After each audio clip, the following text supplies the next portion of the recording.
शंखं च वरुणः शक्तिं ददौ तस्यै हुतासनः मारुतो दत्तवांश्चापं बाणपूर्णे तथेष्वधि। नमस्कार सज्जनों, माई के मेरे सभी लाल, माता के भक्त, हम सब लोग अनन्य चेतना की उपासना करते हैं, अनन्य शक्ति की उपासना करते हैं। माँ भगवती जिन पर प्रसन्न होती हैं उनको सभी रोग भय व्याधि से निवृत्त कर देती हैं, मुक्त कर देती हैं। और साथ साथ में जिन पर उनकी प्रसन्नता होती है उन सभी भक्तवृंदों के मनोवांछित फल अनायास ही पूर्ण होने लगते हैं, उनकी कृपामयी लीलाओं के द्वारा, उनकी कृपा से, उनके चरणारविंद रज से। तो आइए हम बात करते हैं अस्तित्व टीवी के माध्यम से।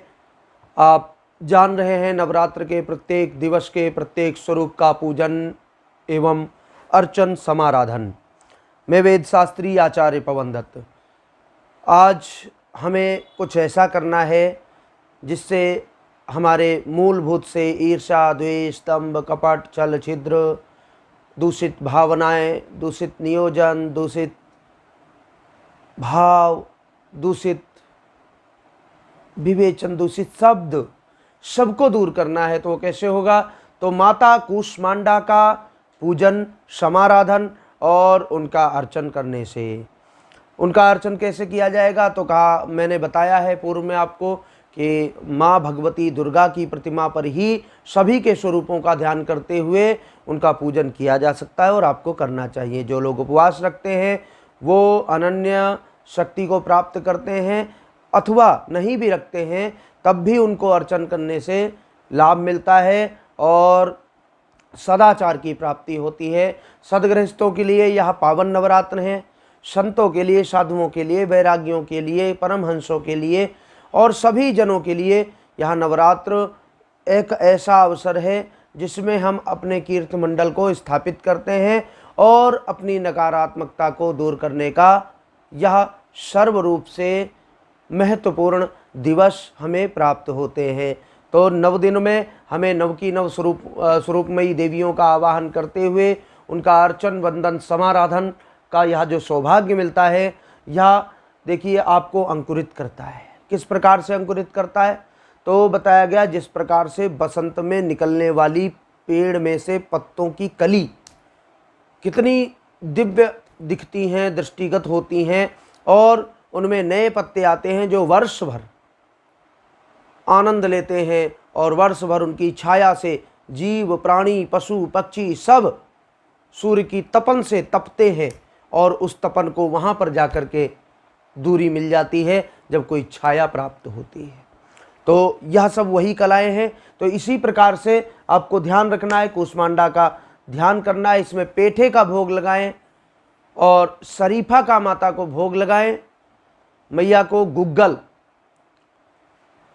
लोबान, लौंग, इलायची और थोड़ा सा इत्र मिला करके मैया को अग्यारी दे तो उसका आपको बहुत ही महत्वपूर्ण फल प्राप्त होगा। और साथ साथ में कूष्मांडा मैया का जो अर्चन है वो कर सकते हैं। अर्चन करने का विधान बड़ा ही महत्वपूर्ण है। घिसे हुए चंदन से, चंदन और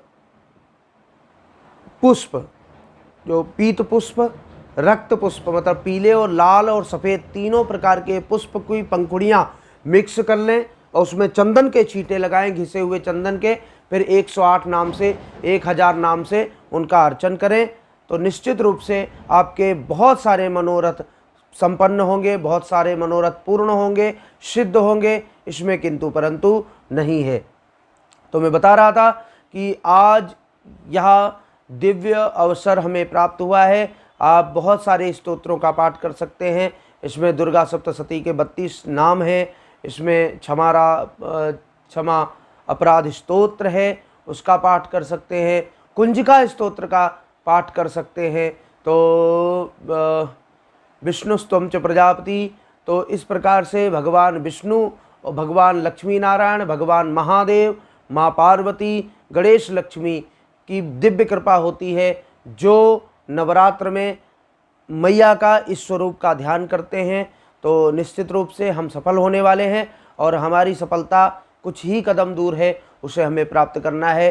पकड़ करके, भाग करके, जो भी हमें प्रयत्न करना पड़े, बैठ करके, अपने एक आसन को सिद्ध करके, एक मंत्र का जाप करके, 10 मंत्रों का जाप करके, मूल मंत्र का जाप करके, गुरु मंत्र का जाप करके हमें यह अवसर जो प्राप्त हुआ है, जिन जिन ने इनका पूजन पहले समाराधन प्रयोग किया है, निश्चित रूप से वो कल कहीं थे, आज कहीं हैं, और निरंतर उनकी वृद्धि माँ की कृपा से होती चली जा रही है। मैं बताना चाहता हूँ कि कभी भी पूजन करने से, आसन लगाने से कुछ घटता नहीं है। जितना भी आप पूजन करेंगे, समाराधन करेंगे, कुछ ना कुछ बढ़ेगा। तुलसी पक्षिन की पिए, घटे न सरिता नीर। पक्षी कितना भी पानी पी ले, लेकिन पानी की कमी नहीं होती। नदी कभी भी, तालाब में पक्षियों के पानी पीने से पानी नहीं घटता। पानी तो तब घटता है जब उसका अनुपयोग किया जाता है, उसको किसी दूसरी दिशा में भेज दिया जाता है, या उसको दूषित किया जाता है। दान दिए धन ना घटे, और दान देने से धन नहीं घटता है। इसी प्रकार से पूजन करने से, ध्यान करने से, योग करने से कभी शरीर झरझर नहीं होता है। तो इस प्रकार से ये सभी बिंदु हैं जिन पर हमें ध्यान देना है, और जिनके माध्यम से माँ भगवती को प्रसन्न करना है।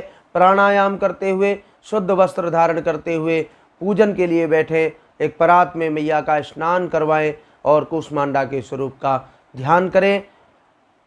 हो सकता है कि उस समय पर माता भ्रमण कर रही हो और आपके पास में आकर के आपको पूजन करते हुए देख ले, तो जिस समय उनकी दृष्टि में आप आ जाएंगे तो निश्चित है आपकी कीर्ति, आपका यश, आपका सम्मान और आपके घर में वैभव संपदा सब वो भर कर के जाएंगी। यह निश्चित है, क्योंकि देवी माता की एक दृष्टि हमें सर्व संपन्न कर सकती है, और किया है, बहुत सारे लोगों को संपन्न किया है। मेरी इच्छा है कि आप भी उस कड़ी से जुड़ें जिससे कि आप संपन्न हो। मैं बहुत सारे प्रयोजन को लेकर के बहुत सारे कार्य करता हूँ, जैसे कि रात्रि पूजन है, रात्रि विधान है, दिन का क्या क्या अर्चन है, क्या क्या समाराधन है, इन सब के प्रयोजनों को मैं आप सबके लिए बताता रहूँगा। आपका सौभाग्य आपके माता के चरणों में है, उस सौभाग्य को कीर्ति मंडल में स्थापित करें, यह आपका दायित्व है, कर्तव्य है। बोलिए कूष्मांडा मैया की जय।